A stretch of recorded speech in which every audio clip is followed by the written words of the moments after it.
Je m'appelle Florence Millet et alors j'aime pas trop le terme d'attachée de presse qui est un peu galvaudé pour donc décrire ma profession, mais plutôt donc de consultante en relations médias, relations publiques et influence. Mon parcours il est assez atypique puisque j'ai fait des études en histoire, un cursus plutôt classique, mais en parallèle je faisais beaucoup de stages au sein de rédaction, donc dans des médias. Et à l'issue d'un de mes derniers stages à Paris, au sein de l'hebdomadaire Marianne, je me suis rendu compte que tout se passait à la capitale et que j'avais envie moi aussi donc, de voir un peu ce que ça donnait. Donc je suis partie à l'issue de mon diplôme avec mes baskets et mon sac à dos. Et là aussi, donc, en me mettant à chercher du travail, puisque c'est compliqué au sein des médias, j'ai lu une annonce d'attachée de presse. Et en décrivant justement les qualités qu'on demandait, les compétences, je me suis dit mais c'est vraiment, c'est moi en fait, c'est tout moi. C'est vrai que les qualités qu'on demande aux journalistes et aux attachés de presse sont quand même assez semblables. Et c'est comme ça que j'ai commencé l'aventure. Et après 6 ans en agence, j'ai décidé il y a 4 ans de me lancer en activité indépendante. Alors les qualités pour ce métier donc, de consultante en relations presse et relations publiques, je dirais qu'elles sont à la fois, elles tiennent primordialement donc, sur le sens du relationnel. C'est vraiment, ça paraît là aussi un peu galvaudé quand on le dit, mais c'est vrai que c'est indispensable aujourd'hui puisqu'on fait le lien entre deux mondes, celui de l'entreprise d'une part et celui donc des médias ou des influenceurs d'autre part. Donc c'est vrai qu'on est toujours en contact avec les personnes en permanence. Donc ça c'est vraiment un point fondamental. Ensuite, il faut également savoir bien rédiger, puisqu'on écrit quand même beaucoup, outre les communiqués, dossiers de presse, on est sans arrêt en train de faire des mails, des tribunes, beaucoup aussi du contenu sur Internet. Donc ça c'est important. Et après, beaucoup de qualités humaines, telles que la diplomatie, la clarté, la précision. La ténacité aussi, il en faut beaucoup dans ce métier. De la curiosité, puisqu'on travaille dans des secteurs assez variés. Notre métier donc d'attaché de presse, je dirais qu'il est très dynamique, contrairement à ce qu'on aurait pu dire en fait il y a 10 ans, où on prédisait donc la mort des relations presse. Bien au contraire, on a su prendre le tournant vraiment du digital, du 2.0, qui pour nous n'a pas forcément été une vraie révolution, mais plutôt une évolution à notre public. Mais on avait déjà toutes les bases pour travailler avec ces personnes, hein, puisque ça reste toujours quand même des personnes. À côté de ça, on a une forte dimension de conseil, puisqu'on fait quand même beaucoup de stratégies et ça serait très réducteur de dire que l'attachée de presse, elle se contente donc d'écrire et de diffuser des communiqués de presse. Ça marche plus comme ça aujourd'hui, donc ça c'est évident. Et enfin, lié à tout ça, il y a une part donc d'analyse et de bilan aussi qui est fondamentale.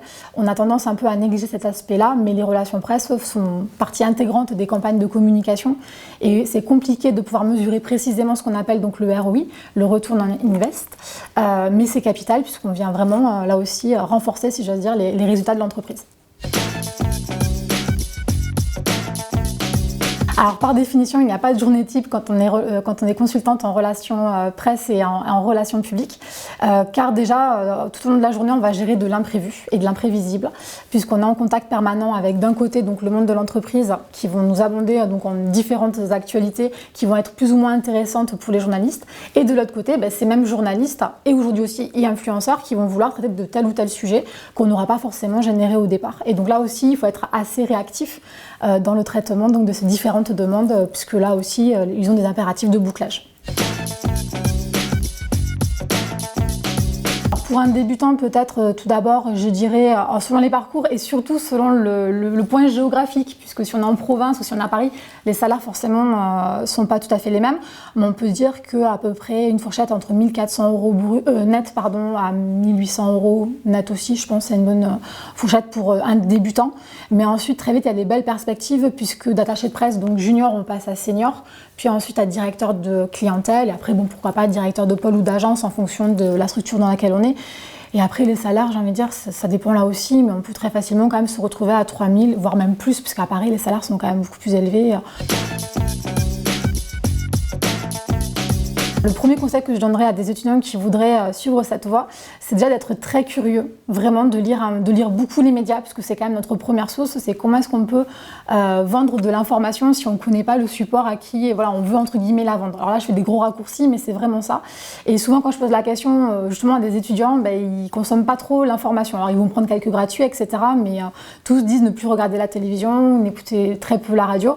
Donc c'est la première chose, c'est vraiment de comprendre tous les médias pour vraiment regarder les rubriques, etc. Et à chaque fois me dire, ben voilà, on pourrait proposer tel ou tel sujet à tel ou tel média. Il n'y a pas forcément de parcours type pour être attaché de presse. C'est vrai que c'est un métier qui est très complet, qui demande beaucoup de compétences. Toujours faire un stage permet de quand même découvrir un petit peu le métier, puisque si on est en agence ou si on est donc intégré au sein de l'entreprise, le métier ne sera pas vécu de la même manière, ça c'est évident. Moi je conseille toujours aux étudiantes de passer quand même par la case agence et ensuite de basculer au bout de 10 ou 15 ans chez l'annonceur. En général c'est plutôt dans cette dynamique plutôt que l'inverse, puisque le métier de l'agence permet de vraiment toucher un petit peu à tout dans des rythmes assez pressés, stressants, et c'est là où on apprend vraiment à se forger là aussi un réseau, puisque c'est ça aussi notre métier, c'est d'avoir vraiment ce réseau journaliste. Et aujourd'hui, plus que jamais, les perspectives d'emploi sont quand même assez fortes, donc que ce soit en région, au niveau national ou en international. Intégrer donc dans des entreprises ou des institutions, donc ou pour des événements, et là avec les campagnes politiques, il y a beaucoup d'attachés de presse qui suivent ça, ou alors en agence avec toute une variété de sujets, ou encore même comme moi en indépendante.